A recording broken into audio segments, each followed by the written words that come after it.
이 남선 밀링이 이제 다 된 것 같아요. 수리가 다 된 것 같아서 마지막으로 최종 테스트 한번 하는 영상을 찍어 보려고 하는데요.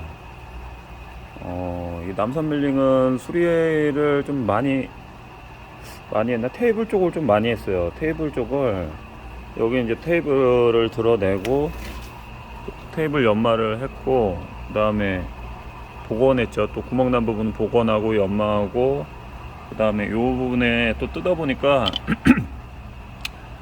그 니들 베어링 4개를 교환했죠. 그 다음에 중간에 볼 베어링 2개를 교환했고, 그 다음에 안에 또 내부 청소하고, 그 다음에 이쪽에 중간 쪽에 핀이 부러져 가지고 핀을 또 교체를 했고요.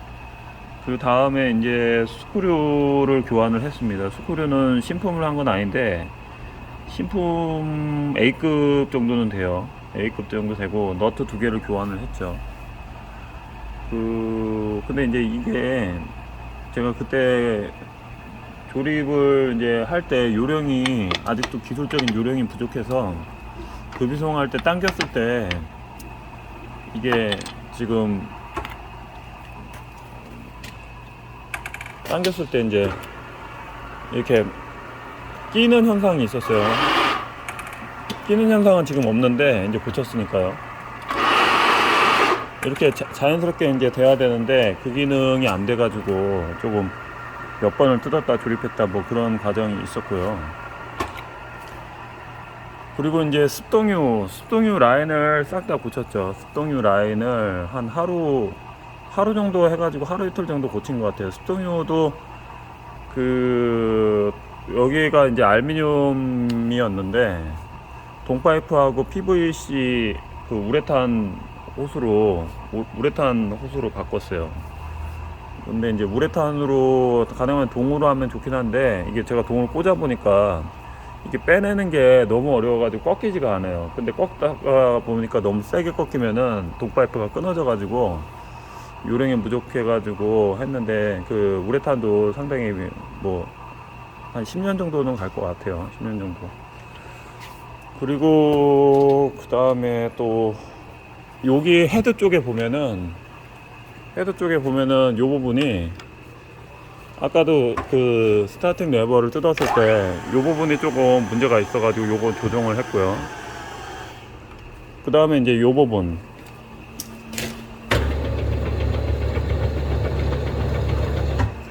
부분을 이제 이렇게 내리고선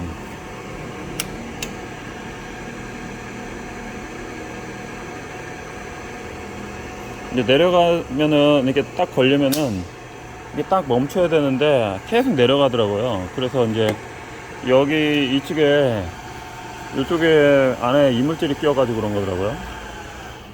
그거를 이제 손을 좀 봤고요.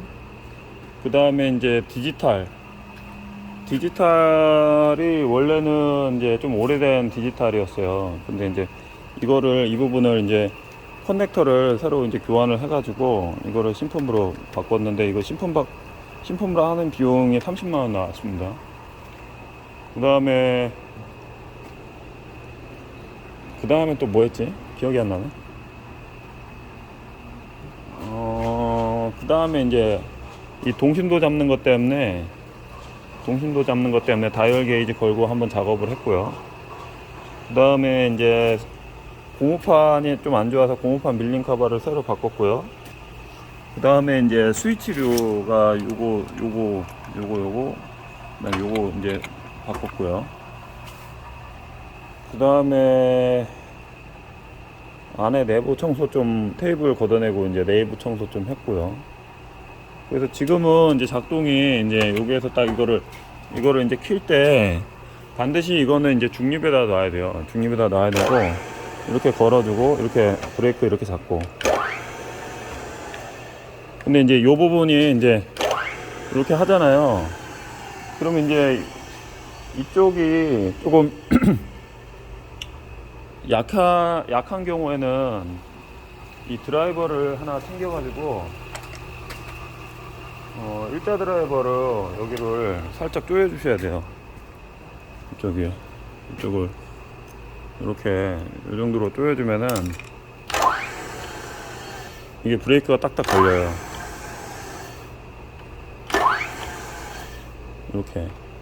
이렇게 이걸 조여주시면 되고요. 그 다음에 이제 작동가는 헤드 쪽에는 이제 문제가 없고요. 이제 테이블 같은 경우는 이제 요게 테이블인데 요거 딱 켜고, 그 다음 왼쪽으로 갈 때는 이제 이렇게 왼쪽에 넣고, 이제부터는 가공을 하시면 되죠. 이 부분. 오른쪽 갈 때는 오른쪽에다 넣고, 이렇게. 그 다음에 전진으로 할 때는, 전진이란 개념, 후진이란 개념이 좀 애매한데, 지금 이게 자기 몸으로 오는 게 전진인지 앞으로 나가는 게 전진인지 그건 좀 헷갈려요. 이렇게 요 구비송을 당기고 해주시면 되고, 그 다음에 요걸 당기게 되면 고속이에요. 고속 자동. 요걸 당기게 되면 고속 자동이고, 왼쪽으로 하면은 고속 좌석을 이걸로 하고요. 그 다음에 이제 요 부분 같은 경우는 이제 속도인데 이제 요거를 이렇게 움직여주면은 이제 변속이 됩니다. 이렇게. 근데 지금 안 돌아가는 거는 이제 한번 살짝 이렇게 돌려져 가지고 이렇게 이제 회전을 살짝 멈추면서 이렇게 돌려주시면 돼요. 그 다음에 이제 이거 넣어주시고, 이게 회전간에 이거를 움직여 버리면은 고장률이 높아지니까, 이 가공 속도는 이제 가공에 맞게끔 여기에서 이제 이 부분을 핸들을 돌려가지고 이렇게 쓰시는데, 천천히 모터를 끄시고 이렇게 하시면 됩니다.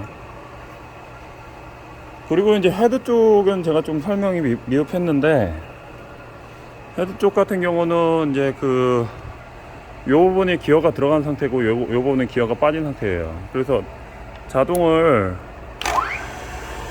여기에서 이제 기어를 빼주고 쓰시면은 요 부분 자동 오토피드가 안 들어가니까, 평소에는 기어를 빼고 쓰시는 게 맞아요. 왜 그러냐면 많이 쓰면은 여기에서도 기어도 마모가 일어나요. 여기 클러치 같은 경우는 인청동으로 되어 있는데 그 부분 다 달아요. 그래서 이 부분 같은 경우는 그냥 평소에는 이렇게 두시고 쓰다가, 이제 기어를 이 부분을 움직여야 된다 그러면 이때는 이제 이렇게 넣고선 쓰시면 되고, 이거는 이제 여기에서 이런 식으로 지금 딱 요 번호판에 드는 게 아니고 약간 좀 더 가줘야 돼요. 여기 조금 더 가줘야 돼요.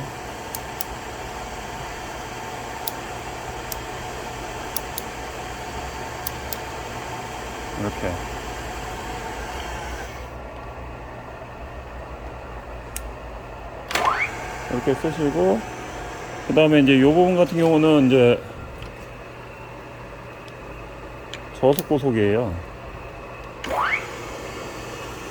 이 부분 저속 고속.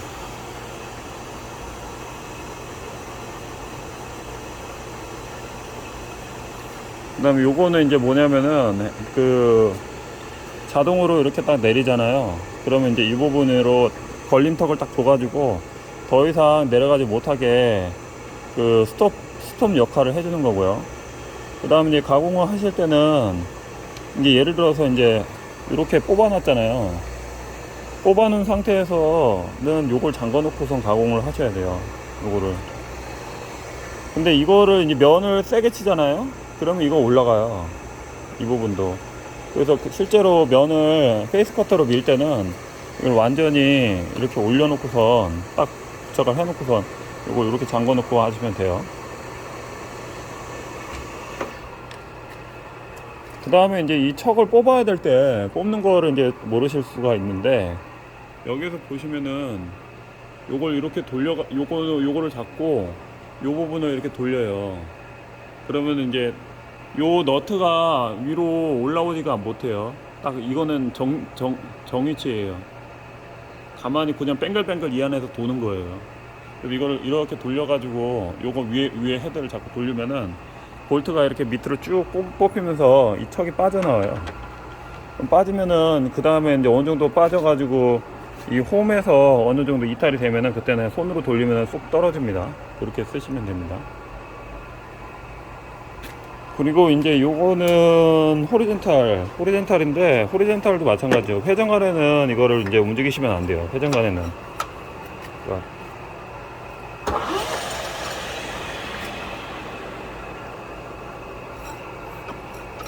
이게 조금 들 걸리면은 이렇게 해가지고 이렇게 한 700회전 정도 이렇게 이 정도로 이제 헬스커터를 쓰시면 될 거예요. 요거 이제 회전 방향이죠. 스핀들 1, 2니까 거꾸로 도느냐 정을 도느냐. 그 다음에 이거는 이제 쿨런트 절삭유 모터죠.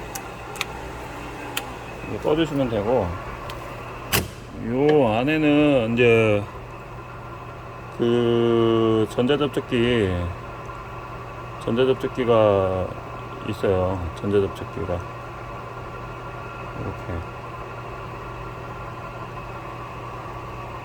그래서 이제 휴즈가 여기 있고, 그 다음에 이 부분 같은 경우 오버로드, 부하를 받으면 이제 오버로드가 튀어나오게 돼 있죠.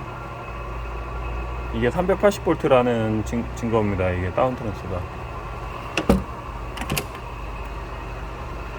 그 다음에 이제 여기에서 보시면은 이제 습동 펌프가 있는데, 이게 이제 인터벌 타임이고, 이거는 디스차지로 충전용이에요. 그래서 이거는 적절하게 타이밍을 걸고선 쓰시면 돼요. 너무 시간을 짧게 두고 유량을 많이 하면은 기름이 엄청 줄줄 흐릅니다, 지금. 그거 조심하시면 되고, 뭐 특별한 상황은 이제 없는 것 같아요. 이제 가공만 남았습니다.